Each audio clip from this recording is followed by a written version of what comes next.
Let's go to the complete and narrated chapter of One Piece 1136. Are you ready? Then let's go.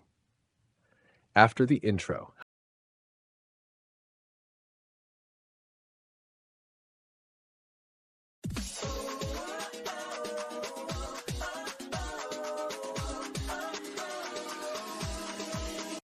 Hello everyone.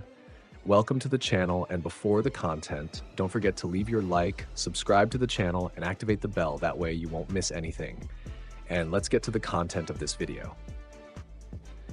On page 1, it says, Chapter title, The Land That Awaits the Sun. Cover story, Ogre Child Yamato's Golden Harvest Surrogate Pilgrimage Voluble 22, a mysterious hideout in the backwoods of Udon. Page 2. The chapter starts where the last one left off, with Luffy and the Giants' party. Luffy says, "It's really good. This moose kinda tastes like dinosaur." Jarl says, "Great job catching it. Moose is tasty, but they're ferocious." Hadron says, "If it's for the sake of our benefactors, we don't mind the danger." Luffy says, "Thank you, Hadrudine, Stanson, Digaga. I'm glad that you're pleased. It's quite rare for humans to come here in the Sun World. There are many who don't know how to get here and conclude that the underworld is Elbaf, so they all turn back and leave." Someone says, Hey! The Oz is a terrible warrior, with more than 5,000 years of legacy passed down by the Giants. Usopp then says, "That's right. I was the one who defeated that colossal monster that's 3 times the size of you." Pointing to himself, Usopp says, "I'm Captain Usopp." We see Jinbe while someone comments, "It's true, his skin really is blue." Another comments, "The Fishman Island is much more colorful, like the fish in the sea." Someone else says, "I want to see a mermaid. They must be so beautiful. Bay of Mermaids is like a paradise on Earth." Sanji, enchanted, says, "Woohoo. The women of the giant tribe are also beautiful. I think I'm going to ascend to paradise. Wow, it's beauty all around. I'm surrounded." Page 4, we see Giants also enchanted with Brook. Someone said, "Are you? What race do you belong to?" Brook replies, What race am I? I'm a skeleton. Yeah, the world is so vast. A toast to that." Zoro says, "I'm surprised that many giants have never been to the sea." Nami then says, "I thought all the giants of Elbaf were pirates." We then see that Road is there with them, all battered. Embarrassed and apologizing, he says, "Kya! Namitaso, my dear from the Straw Hat crew, I'm so sorry for what happened before." Gerd says he wouldn't be forgiven so easily, but getting a proper apology is the least we could do. Road says, "Your sadistic side, Gerd, makes my heart race." Zoro says, "Don't worry about it. No one died after all, but it only didn't happen because Usopp stopped me." Page 5, Zoro with a grim expression says, "If it weren't for that, your head would have rolled." Ooh-wah. Someone else says, laughing, "Ha ha! Road, you don't even know the value of their bounties, do you? Road, you never had a chance." Gerd then looks at Zoro and says, "Well, but next time, don't hold back." Road says, "Gurasso." But in his thoughts, she's so cruel, I can't get enough of this. Road responds, "Let's go. Everyone born here in Elbaf dreams of becoming the next sun god." 6. Zoro says, "The sun god." Someone retorts, "Don't talk nonsense.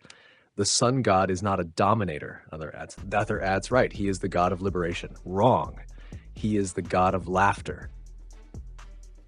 Luffy, paying attention and confused, says, "Wow, they're really going at it. What is this about a god?" While we see some giants fighting over the disagreement about who the sun god is, someone comments, "In Elbaf, there is an ancient sacred text called Harley, which has been passed down since primordial times. But since it's written in ancient words, its interpretations are diverse and varied. We see that the one explaining is Jarul." Jarul says, "Therefore, since no one can fully translate it, the text has been passed down to this day, and the result is this chaos. According to the sacred text Harley, the world has been destroyed twice, and each time the existence of the sun god Nika appears in this world." Page 7. While we see an impressive image of Nika from the past, with white hair, clouds around his neck, a sword in one hand, and a shield in the other. On the shield there is a symbol, a central circle surrounded by 8 smaller circles. Jarul says, "He is a hero who appeared to prevent the world from being destroyed, or a destroyer who destroyed everything. He appears when the world is about to change drastically. That's why. The rulers of the time feared the appearance of Nika. Luffy says, Nika, huh? Bonnie mentioned this, didn't she? The sun god, the one and only god. Ja Rule continues speaking about Nika. Nika is surrounded by fragile white clouds and appears with a celestial look, wearing immaculate white clothes and with a big smile on his face. Luffy says, everyone kept saying I look like that, huh? Shishi, but I have nothing to do with that, not at all. The giants say, don't mock it like that, straw hat. If you were born in Elbaf, you'd understand. Everyone ends up admiring Nika. Goldberg says, it's true that we all dream of Nika. Road is right, we all share the same dream. Ja Rule says, with Loki, it was the same. I believe this was the reason for killing Harold. He wanted to follow Nika's steps. Someone says, nothing justifies what he did. Luffy then asks, Loki, is Loki a good person? At this moment, the giants, angry, show away. Page 9. One giant says angrily, he is the cursed prince. There was a prophecy that said Harold would be killed by someone from his own bloodline. So shortly after his birth, his lucky horse was lost. He caused many troubles, even controlling wild beasts with his enormous strength. And he released them into the village. All of this when he was just a 10-year-old boy. He played many pranks that put everyone at risk. When King Harold was away, the chaos seemed to take over everything.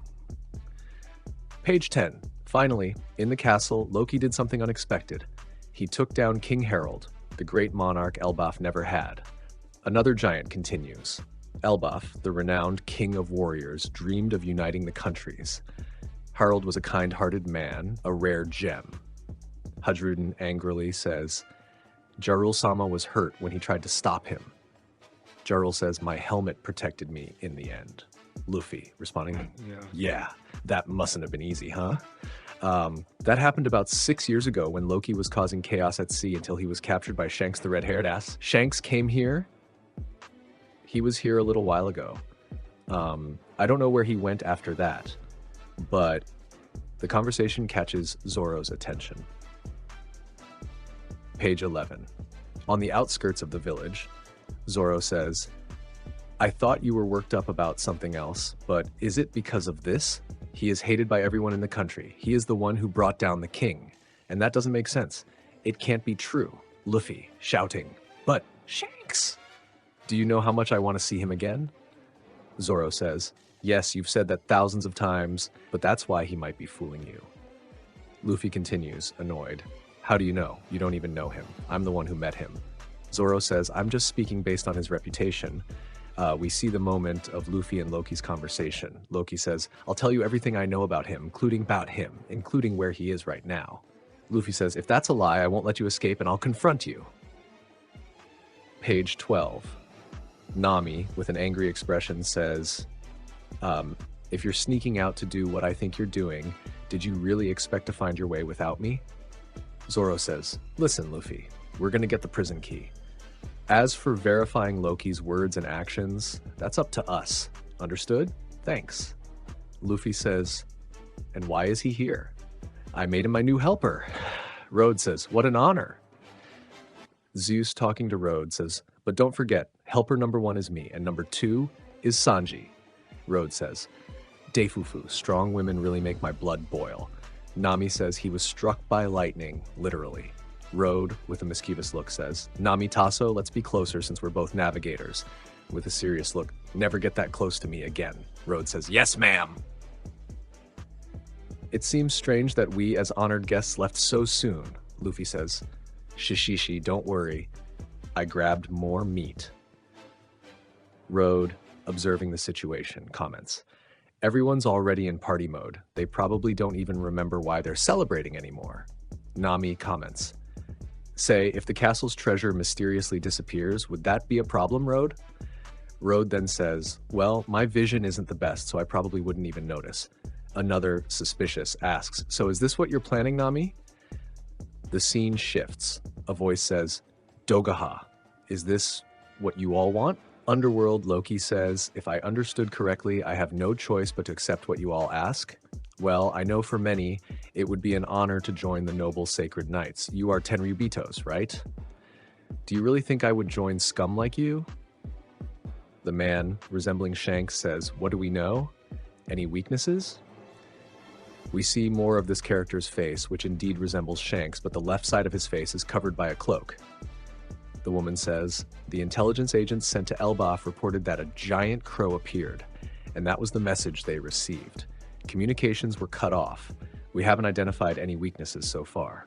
Page 15, someone says in a severe tone, "But staying silent and listening is the height of rudeness." Another responds with authority, "If necessary, we can neutralize him. Don't be hasty, Knight Gunko." Presentation box. Sacred Knight Gunko. Gunko wears a cap with glasses, similar to Koala's hat, a blazer with long sleeves, and a pair of boots. We can also see her right eye, which is white inside and black on the outside, exactly the opposite of her left eye. Then we see the wolf appearing, a black wolf. Loki says, "Do, eat her, wolf." Gunko then looks at the wolf and says, "You are getting too close." Then her sleeve transforms into bandages with an arrow tip. Got it. It looks like she's controlling the bandages with her fingers, which wrap around the wolf and begin to restrain its movements. The wolf is lifted into the air. Page 17. Loki says, "Wolf." Then the Shanks figure with a hood says, "Would you change your mind for the life of this creature?" On the last page of the chapter, Loki looks defiantly at Gunko and the hooded Shanks while the wolf is being immobilized. So, this is the deal you want to make. Well, then this is your sad fate, my friend. Rest in peace. Of course, there will be strong emotions, but a warrior does not lose composure in the face of adversity. I will swallow this anger and do what must be done. End of the chapter, and no break next week. If you liked the video, leave a like, subscribe to the channel, and hit the notification bell. See you next time, and thank you.